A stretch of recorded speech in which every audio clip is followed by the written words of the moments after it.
¿Por qué creo que los países son un invento? Y no existen y no es algo natural de nosotros como los seres humanos. ¿Y por qué creo que los reinos, en cambio, es algo más cercano a nuestra naturaleza? Teniendo en cuenta que estamos viviendo la era moderna, la era de la tecnología, y viviendo en un país occidental, de filosofía occidental, Estados Unidos, que de acuerdo con otros países forman el bloque occidental, como sería Europa Central y Occidental, América Latina, algunas partes de África igualmente, forman este bloque llamado occidental, donde el país y la democracia están en el centro de toda la civilización. Pero no siempre fue así. Sabemos que existió la era de piedra, la era de bronce, la edad de hierro, la edad prehistórica, que se llama así porque es antes de la historia, es prehistórica. No significa que los acontecimientos que hayan sucedido no sean importantes, simplemente que no sabemos exactamente lo que sucedió, porque no existía a lo mejor todavía algún tipo de escritura, o si tal vez existía, fueron las pinturas rupestres. Entonces no sabemos exactamente, no sabemos los detalles. Algunas personas podrán dar sus teorías, algunas personas basándose en, como digo, pinturas rupestres, cosas que hemos encontrado con el tiempo, que es lo que pudo haber pasado, pero en realidad pues no estamos ni siquiera seguros de lo que pasó hace 1000 años. ¿Cómo podríamos saber qué fue lo que pasó hace antes de 6000 años? Que es más o menos de lo que ya tenemos un poquito más documentada la historia, hace 6000 años. Entonces, empezando, deberíamos saber que la primera comunidad que se creó, la célula principal, desde que existe el ser humano, fue la familia. ¿Por qué? Porque nadie viene al mundo solo. Digamos que puede haber alguien que haya sido abandonado por su familia, que sus padres lo hayan abandonado, pero otras personas lo cuidaron.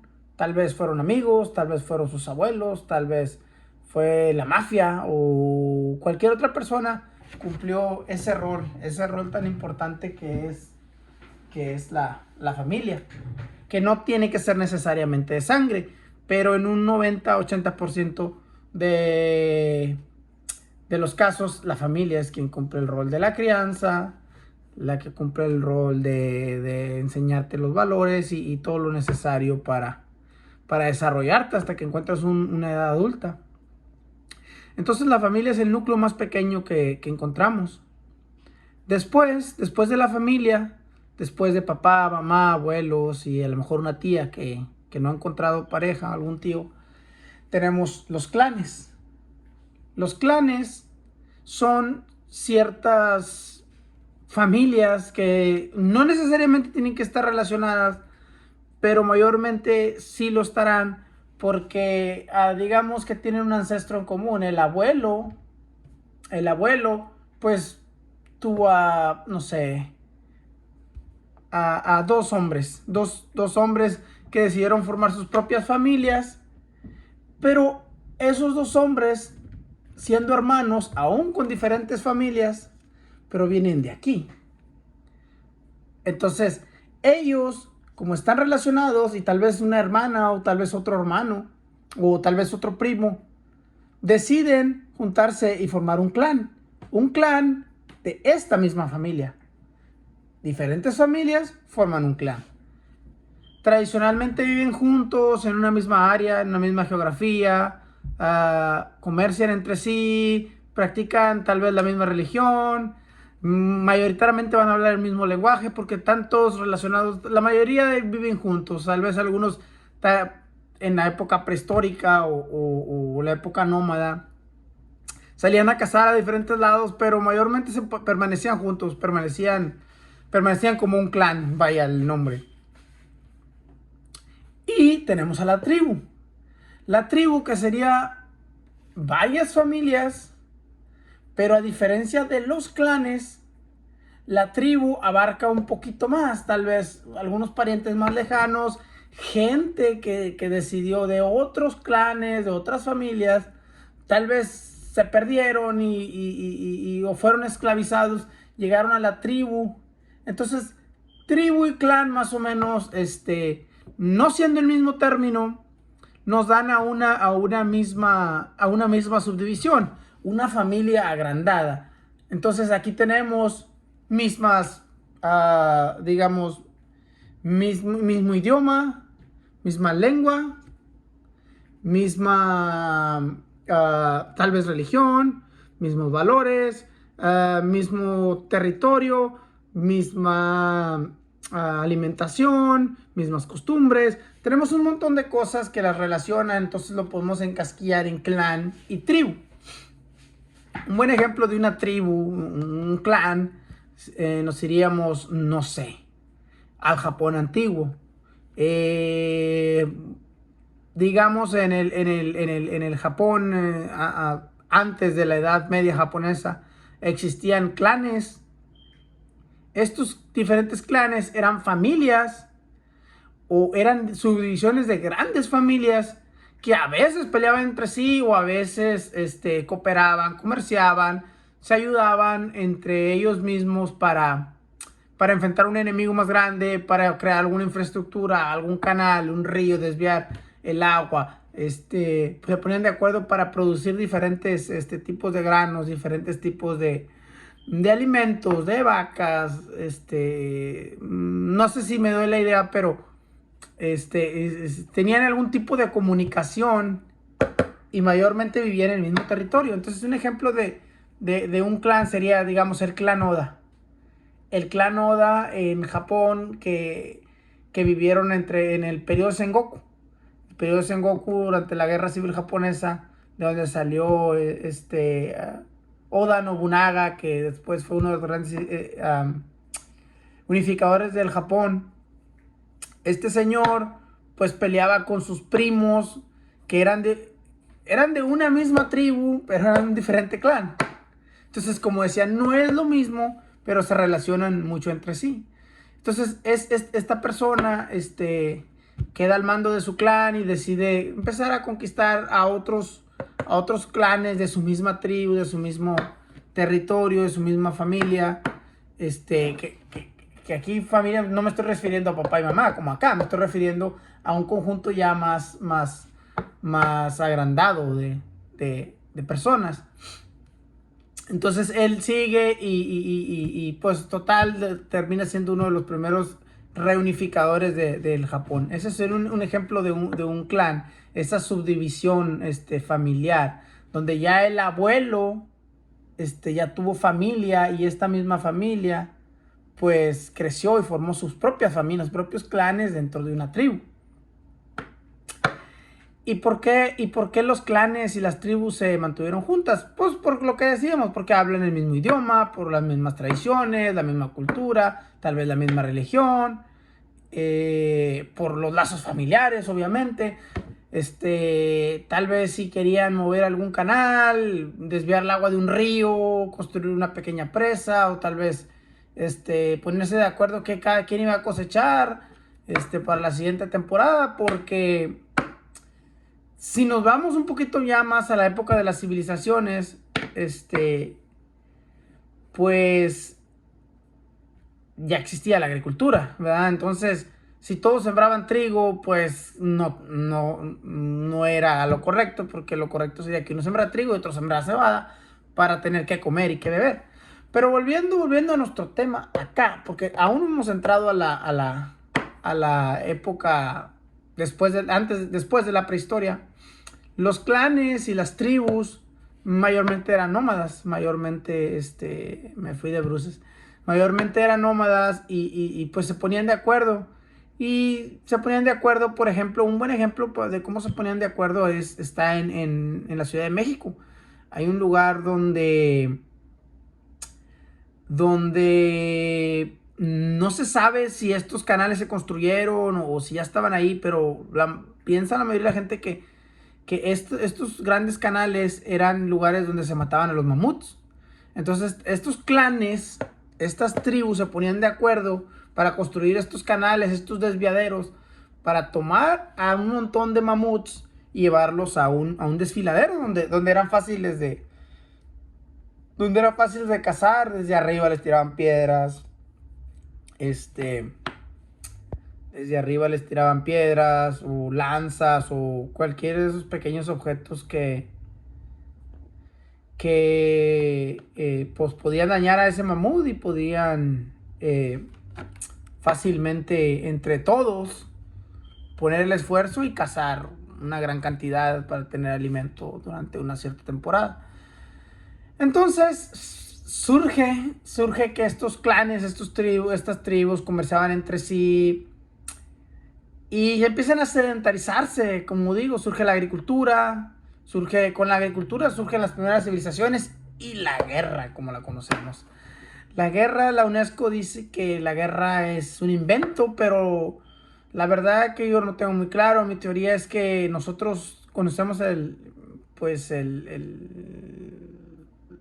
cargarnos a otra persona está en nuestro ADN, ya viene con nosotros, ya existe, viene con nuestros sentimientos, ya viene con nuestra naturaleza humana. Entonces la guerra y toda esta cuestión empieza con la agricultura mayormente, que hubo algunos pueblos nomás que pelearon entre sí, sí, pero la guerra como la conocemos ahora existió al empezar las civilizaciones. ¿Cómo se formaron estas civilizaciones?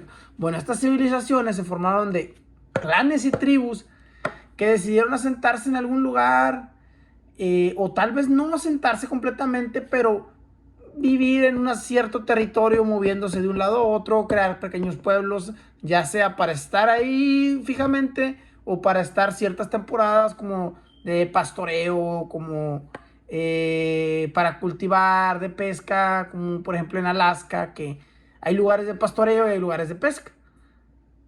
Para los lugares de pesca se mueven a una temporada, para los lugares de pastoreo se mueven en otra.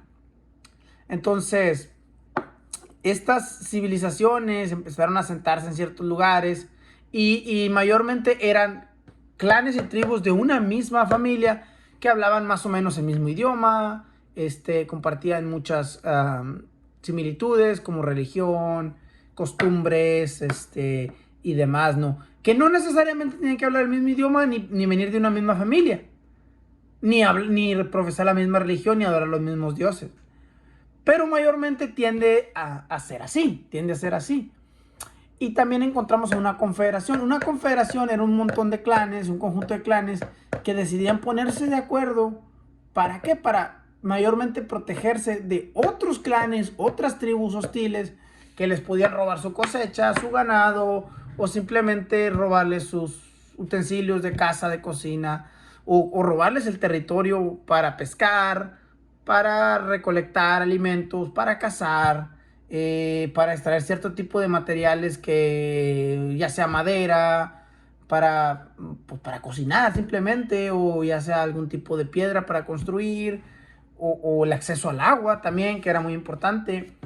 Entonces una confederación y una civilización no se debe de decir que es la misma cosa, pero la podemos encasquillar en el siguiente paso, en el paso que dio la humanidad de entre un clan y una tribu a una confederación y una civilización.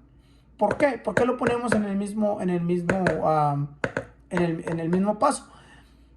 Porque básicamente se basa que se tuvieron que poner de acuerdo no solo un clan, no solo una familia, no solo una tribu, sino varias, para crear algo más grande, algo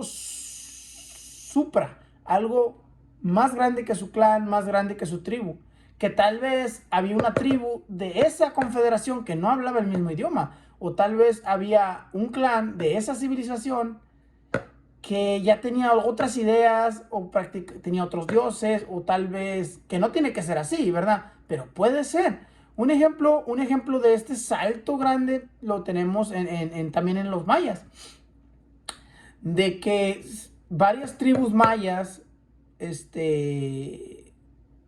que no estaban en el mismo territorio, estaban alrededor de la selva lacandona, toda el área de sureste mexicano, toda esa área desde Guatemala hasta Honduras.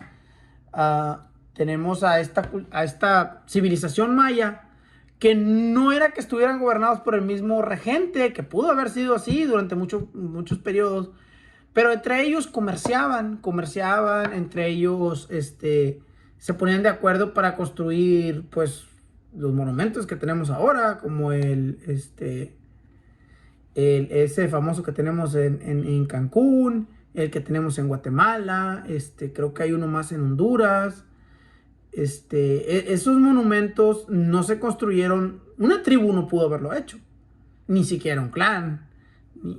Se tuvo que haber juntado una confederación o la misma civilización maya, que no es que todavía haya tenido que estar de acuerdo, pero una mayor parte tuvo que estarse de acuerdo para poder construir estas lindas pirámides que tenemos ahora, que no me sale muy bien el dibujito, pero ahí está la idea, ¿verdad? De que se tuvieron que poner de acuerdo. Y aquí al ponerse de acuerdo, aquí entramos en la política. Ya conocimos la guerra entre este paso y este. Pero entre este paso y el siguiente encontramos la política. Porque la política y la guerra la podemos definir como una sola cosa. La política, decía Clausewitz, que es, la guerra es la política por otros medios. ¿Cuáles medios? Por los medios militares. Entonces tenemos que la política no tiene que ser necesariamente un señor de corbata y anunciando su campaña y demás, no. Sino simplemente tú, al tratar un tema con una persona o al tratar de influenciarlo en su opinión, en sus decisiones, tratar de influenciar en lo que él va a hacer o en lo que él piensa, ya estás haciendo política. Ya estás poniendo tus intereses de una forma para que esos intereses que tú tienes, él también o los apoye o simplemente no se oponga a ellos, ¿verdad? Entonces aquí encontramos la política, encontramos la guerra. El siguiente paso que dieron las confederaciones y las civilizaciones fue los reinados. ¿Por qué los reinados? ¿Y por qué creo que los reinados es la forma más humana, más lógica de los humanos? Porque el ser humano, sin yo ser psicólogo, ¿verdad? Pero he estudiado tanto y viendo la historia, nos demuestra que los humanos así somos. Ambiciosos, queremos conquistar, queremos obtener, queremos expandir, queremos gobernar, queremos tener el poder, queremos ser más, mucho, mejor. Todas estas palabras pueden ser descritas en un reinado, en un pequeño rey. En algún momento en Babilonia se cree que empezaron los reinados, en la época que empezó la agricultura. Que pues la verdad no se sabe exactamente, pero algún chico hizo política, porque tuvo que haber hecho política. Aquí hizo política. Hizo política aquí. Hizo política acá. Alguien tuvo que haberlo apoyado para que él diga, ¿sabes qué? Yo me lanzo de rey. Yo tengo la capacidad, tengo el apoyo. Una persona sola no puede declararse solo rey. Tiene que tener a alguien en algún extracto de esta sociedad apoyándolo. Que después pueden los que la apoyan junto con él ir a la guerra para destruir uno de estos más grandes, o uno de estos. Es otra cosa diferente, pero tiene que tener apoyo. Tiene que tener apoyo económico y político para poderlo hacer. Pero alguien estuvo de acuerdo aquí y aquí para que esta persona se dijera rey, regente, gobernador, ¿verdad?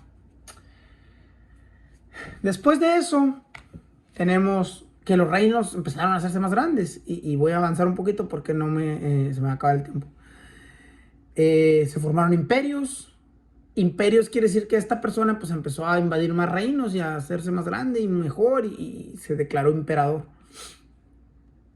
Después los reinos, que también pudieron evolucionar de aquí, no de aquí a acá. O sea, por eso lo pongo en una forma horizontal. Pudieron evolucionar a países y los reinos pudieron evolucionar a una unión supranacional.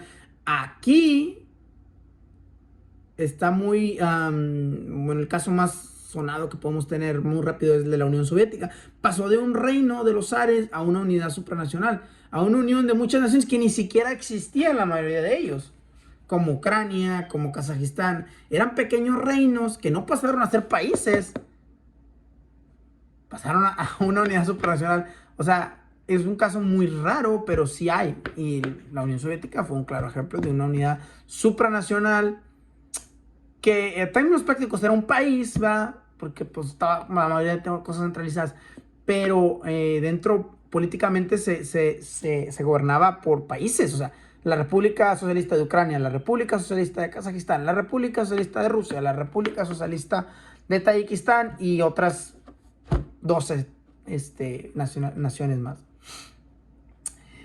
Entonces se evolucionó a los imperios, y los imperios, pues claro que ya lo tenemos muy claro, que fueron reinos conquistados, ¿verdad? Por un rey, que pudo haber sido políticamente o pudo haber sido por medio de la guerra. Como dijimos, la guerra es nada más la política por otros medios.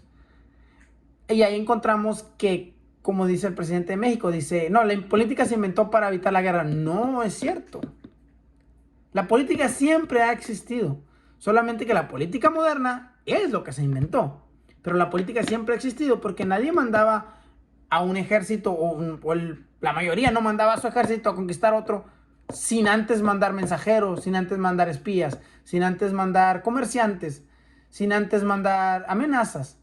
Mandaba un comerciante y trataba de que estos comerciantes de este reino comerciaran con el que iba a ser invadido para saber. Necesitaban información, necesitaban espías y necesitaban que ellos, estos comerciantes de aquí, tal vez influenciaran en ellos, no solo tal vez para meterles miedo, pero también para decir, oye, estamos muy bien en este reino, a tu reino le convendría hacer negocios con nosotros, le convendría unirse a nuestro reino. Ya si no funcionaba eso, bueno, ok, me presento con mi ejército enfrente de tus puertas de la ciudad y te rindes, y si no te rindes, pues te invado.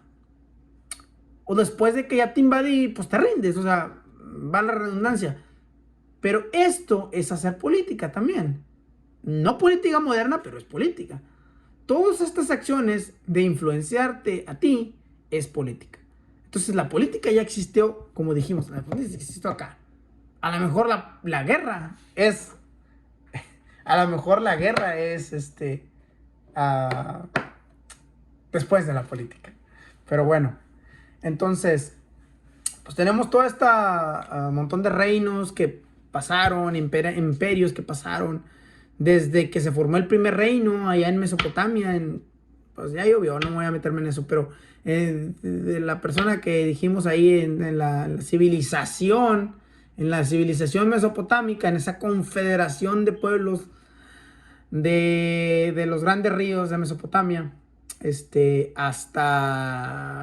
Esto no ha acabado, de hecho hay reinos, el reino de España, Inglaterra, esto es un reino, pero hasta hace 200 años, hasta el Renacimiento, 300 años, con la Revolución Francesa, cuando se acabó con Luis XIV y todo este asunto, los reinos predominaron completamente la tierra, o sea, dominaron y pues hasta ahorita hay reinos.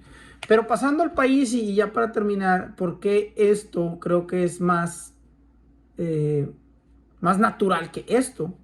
Simplemente históricamente, 6,000 años de historia lo comprueban. Esto es nuevo. Esto empezó con la Revolución Francesa. Un país. ¿Por qué? Porque el rey, por eso se llama reino, porque el rey está en el centro de todo, está en el centro político, en el centro económico, es el centro de gravedad del territorio del que se está gobernando, de las personas, todo gira en cuestión del rey. Por eso lo circulé, porque el rey, que está aquí, es el centro de todo, y la autoridad mayor, y el todos somos iguales no empieza hasta aquí. Empieza que el rey es primero y luego los demás, según la clase política o el extracto social que sea de esta civilización. Entonces, el país se crea para que la nación, el país, sea en el centro de todo. Entonces ya no hay una persona ahí, sino está esta cosa. ¿Qué es? Pues es un invento. ¿Por qué? Porque no hay una figura hasta que dijimos, no, pues hay elecciones, pues sí, hay un presidente. Él toma el lugar de esta cosa. O digamos es un dictador, es una dictadura, como digamos Norcorea. Ese dictador norcoreano toma esto aquí. Esto aquí. Esta palabra la borra el canciller de Alemania, que ahorita creo que es Olaf Scholz. Entonces, esto es un invento que nosotros los humanos hicimos con muchas cosas. ¿Para qué? Para avanzar de aquí, de que una persona tenga todo el poder, a que otra persona también tenga el poder, pero por un periodo más limitado. Y no sé, como los reinos, la mayoría eran sucesorios, que el hijo y el nieto y así, ¿no? Entonces, esto se inventó aquí. Pero ¿cómo pasamos de aquí a acá? Ya no son familias. O sea, nada que ver es todo. Ya nada que ver todas estas familias para formar esto. Se formaron muchos clanes, muchas tribus para formar esto. México, por ejemplo. México viene de la palabra México, que era un imperio. Pero ese imperio solo estaba en el centro del país. Era un reino en el centro del país. Los tlaxcaltecas, los olmecas, los mayas, los purépechas eran civilizaciones, eran confederaciones que fueron suprimidas por la corona española para formar un territorio que no vino a ser país hasta la independencia de 1810. Pero para formar una entidad nacional, formar un territorio, delinear unas fronteras, delinear unas ciertas características de un mexicano, que si te fijas que no todos los mexicanos somos iguales. ¿Por qué? Porque todo este montón de tribus, muchas de ellas, por ejemplo los olmecas, no tenían nada que ver con las tribus del norte del país nómadas. Ni los mayas tenían nada que ver con los aztecas, con los mexicas, digamos. Que la palabra correcta es mexicas. Entonces en México, yo siendo mexicano, sé que es un invento de nosotros, de nuestros padres fundadores y de más que nada de los españoles, encasquetarnos en algo, ser parte de algo. ¿Por qué? Porque no nos gusta el descontrol, nos gusta el control. Aquí es inevitable, aquí es inevitable, aquí no es inevitable, pero como por la cercanía entre estos dos, por los lazos familiares, como digo, de religión y de todo, es casi inevitable. Esto surgió a causa de la guerra, más que nada, y de las hambres. Entonces, digamos que es casi inevitable. Esto podría decir yo que es inevitable. ¿Por qué? Porque en nosotros existe, como dije, el deseo de más, de mejor. Y de repente va a salir una persona, un líder que diga, yo quiero gobernar sobre estos, sobre todos estos. Yo quiero ser el centro de todo. Y como supuestamente hemos avanzado, pues dejamos a este fuera de la ecuación y nos quedamos con esto. Nos quedamos con NU. Nos quedamos con el territorio, nos quedamos con el idioma, nos quedamos con tal vez la religión, pero no necesariamente es así. Como dije, todas estas se cumplen en la mayoría de esto, pero aquí ya no se cumple. Aquí ya no se cumple que todos hablan el mismo idioma. En México se hablan muchas lenguas, no solo el español. El español fue traído, de hecho, fue traído por los españoles. Se habla zapoteco, náhuatl, maya, tzotzil, purépecha, se habla tolteca y muchas otras. México es muy rico en idiomas, en todos este tipo de lenguas y dialectos. Entonces, mi opinión es que este sistema inventado, que no es inevitable, no lo es, que más bien esto sí es inevitable. Entonces, este invento tarde o temprano va a caer. ¿Por qué? Porque como ya lo vimos en Ucrania hace poco, más actualmente, los países, la evolución de esto, buscan expandirse. Ningún país se fija primero, ningún país, escúchame, ningún presidente se fija primero en el interés de otro, sino en el de él mismo, y es que es lo correcto. Te eligieron a ti, te pusieron de rey a ti, para que tú los protejas a ellos primero, y luego fíjate en los intereses de los demás. Entonces de repente sale un tipo que dice, pues yo quiero más y mejor. ¿Por qué? Porque está en nuestra naturaleza, es inevitable. Y expande su territorio y mueve las fronteras. Entonces, creo que esto no es sostenible. Puede ser sostenible, pero lamentablemente yo no le veo mucho futuro. Le veo más futuro a esto, a una unión supranacional, una unión voluntaria supranacional, que a esto. Que como digo, lo tenemos por garante, lo tenemos que, sí, el país de México. El país de México tiene 200 años. El país, Estados Unidos, no sé, 200 y tanto. El país de China, como lo conocemos, que tiene 100 años. Pero ¿qué sí tiene? 5000 años. La civilización china. No sé si me explico. Bueno, creo que eso es todo. Gracias.